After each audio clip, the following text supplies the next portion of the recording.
La philosophie dans l'Attaque des Titans. Épisode 1. Le caractère tragique de l'Attaque des Titans est tributaire d'un constat amer de la condition humaine. Celle d'un monde dénué de toute signification, un monde absurde et insupportable. Dieu est mort, disait Nietzsche. Mais qu'est-ce que ça signifiait ? Le monde d'Isayama, plongé dans la guerre, la violence et la cruauté, est un monde terriblement matérialiste, au sens philosophique du terme.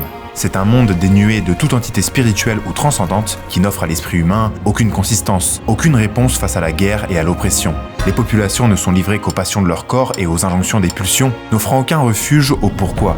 L'homme apparaît tristement seul face au silence du monde. Le bien et le mal ne sont pas des absolus, mais de pures constructions relatives au peuple et à leurs intérêts. À Paradis, la foi est ridiculisée. Les symboliques divines ne sont rien d'autre que des individualités instrumentalisées et terriblement perdues. Ymir n'est qu'une jeune esclave prisonnière d'une passion toxique, et sa fausse représentante n'est qu'une enfant forcée à jouer le rôle d'une descendante fantoche. Tandis que l'ordre religieux des murs est un culte sacralisant le plus grand symbole d'oppression matérielle du peuple, les murailles. Ce monde matérialiste confronte directement chaque personnage à l'absurde. Pourquoi ma mère a été dévorée par un titan ?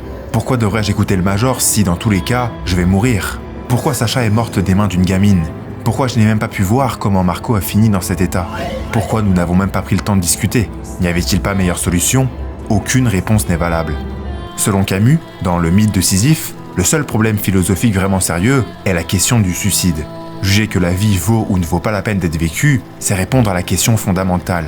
Lors de la reconquête de Shiganshina, Bertholdt fait sa conclusion face à l'absurde. Alors qu'il était toujours en retrait se reposant sur Rainer, il a décidé de penser par lui-même. Et la résultante en est absolument terrible.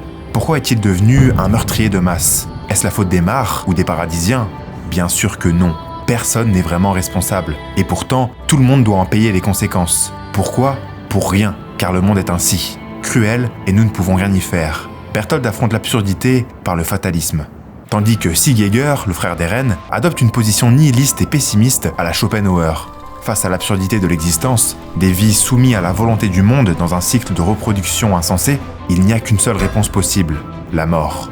Son plan d'euthanasie des Eldiens est pour lui la seule raison pour laquelle il doit continuer de vivre. Il fait là ce que Camus appelait un suicide philosophique, c'est-à-dire placer le sens de la vie dans un objectif autre que l'acceptation de l'absurde. Mais ce sera sans compter sur Armin, qui refuse son discours. La vie n'a aucun sens, certes, mais il repense aux souvenirs d'enfance où il courait sur la montagne, la couleur des feuilles de l'automne ou la sensation du vent sur le corps. Si ces moments n'ont aucune valeur absolue, ils sont terriblement précieux.